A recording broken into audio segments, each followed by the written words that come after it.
Many thanks, Thomas. And that is today's BBC News at 1. But the news continues here on BBC One, as now it's time to join our colleagues for the news where you are. From us, goodbye. Thanks, Rita. The headlines in the southeast today. Residents left needing emergency accommodation after fire rips through flats in Brighton. We're at the scene this lunchtime. Seagulls fans fly south as the Albion prepare to take on Marseille in their first trip to Europe. Marseille's a fantastic place to go, massive stadium, a bit hostile, but we'll find out when we get there. It should be great atmosphere. And after a rather cloudy and misty start, we'll have some sunshine this afternoon, and the next few days will stay dry, bright and mild.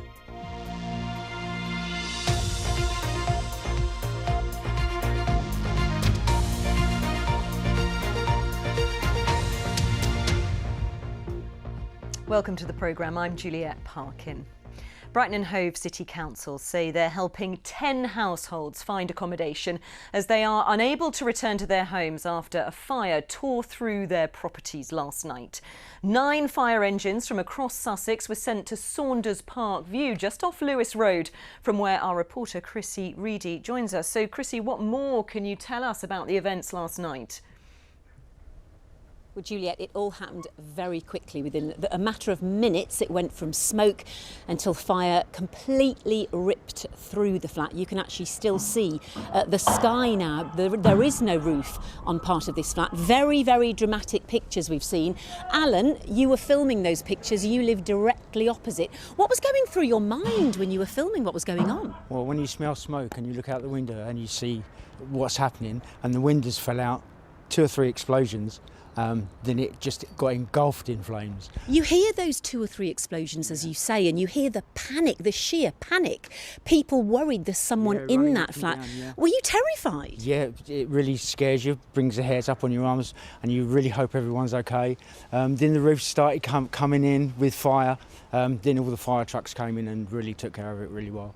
Well, thankfully, thank you, Alan. Thankfully, everybody was okay. The gentleman who owns the flat is in hospital, I understand, with a broken arm. But from what I can tell you is 17 people were rescued and their pets. They did go down to the church last night where they were looked after. Today, as far as we know, residents are still not allowed in the building. I've spoken to other residents as well. We understand that the building has to be checked, safety checks to see how secure it is, and then we'll find out later perhaps exactly what's going to happen. OK, Chrissy, thanks very much. Strike action by the train drivers' union ASLEF means there are no trains running across the southeast today. Southeastern, Southern and Thameslink say they have cancelled all services except trains from London to Gatwick Airport. Well, once the trains are back on track, the annual problem of leaves on the line has the potential to cause added misery for rail passengers. But as Peter Whittlesey now reports, this year Network Rail are hoping for new solutions. As we enter the season of mellow fruitfulness, there's nothing poetic about autumn when you're a commuter and your train's been delayed by leaves on the line.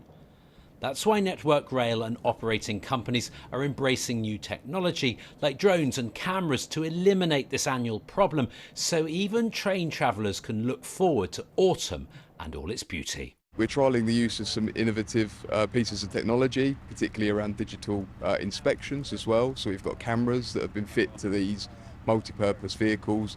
And the idea behind that is that they'll be much more efficient in terms of being able to give us data as to areas where we need to focus attention a little bit more. Engineers have become boffins, uploading high-res pictures into software that can analyse hundreds of miles of track in a flash, highlighting problem areas that are then tackled by this massive multi-purpose rail cleaning machine. We're seeing summer conditions persist well into autumn and autumn conditions persist well into winter. This means that we're having to prepare for not one weather condition but potentially 3, and obviously this makes it much harder to do. We may have vegetation issues going well into October and November due to hot weather and lots of rain. But likewise, we may have adhesion issues with the trains going into winter. The fleet of cleaning machines are now out and about on the rail network, blasting the rails with high-pressure jets and laying a sand solution that increases grip. And from this weekend, timetables will change so all that work can be carried out. Every year, to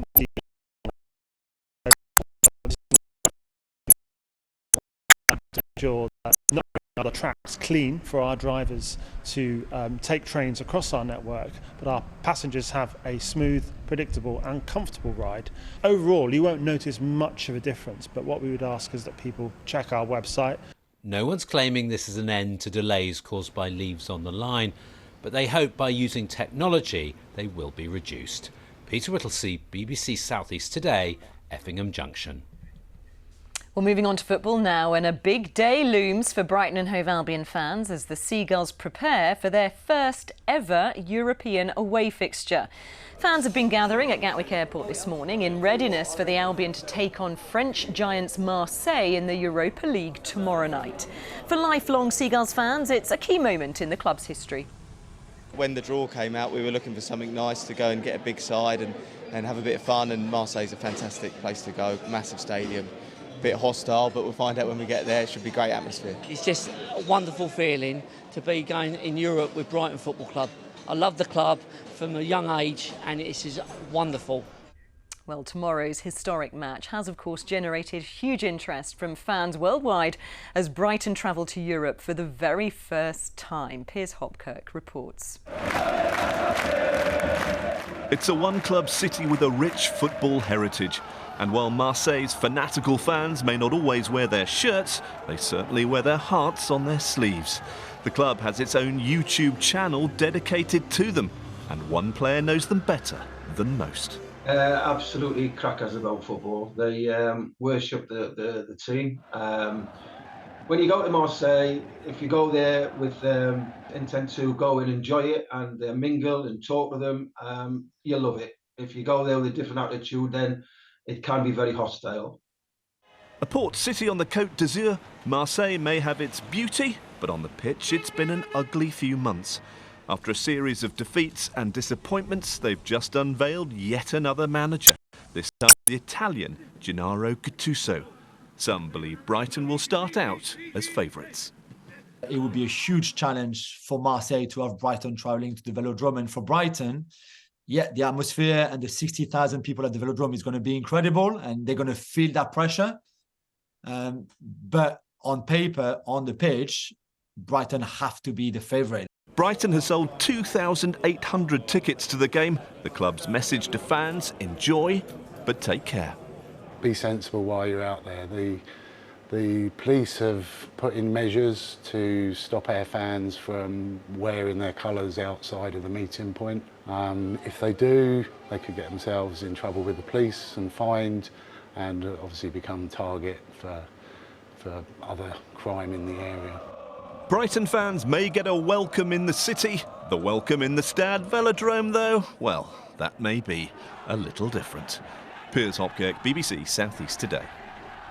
OK, let's have a look at the weather now. Nina's here. Nina, I hear we're heading back into summer then. We are, for the weekend. Even out there at the minute, it's pretty mild. It was a little grey first thing this morning, but things are brightening up. And for tomorrow again, the main area of sunshine will be for the afternoon as it stays pretty mild. So through the next couple of hours, there may just be one or two passing showers along the south coast, but it is pretty dry out there, and with increasing amounts of sunshine, temperatures lifted to 18, 19 degrees. A dry night then, with some mist and fog could potentially form towards the early hours.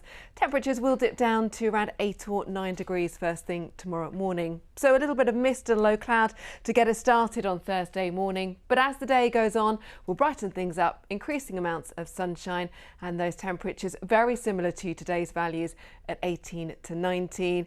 Juliet mentioned summer, and that's all due to high pressure. It is building in through Friday and the weekend, and with a change in wind direction, a southerly breeze will pick up that warmth. And for Saturday and Sunday, we could see those temperatures into the mid-20s. Goodness me, gosh, they're wise to have those shirts off in Marseille. Well, that's all from us here. This lunchtime, we're back tonight at 6:30 here on BBC One. See you then.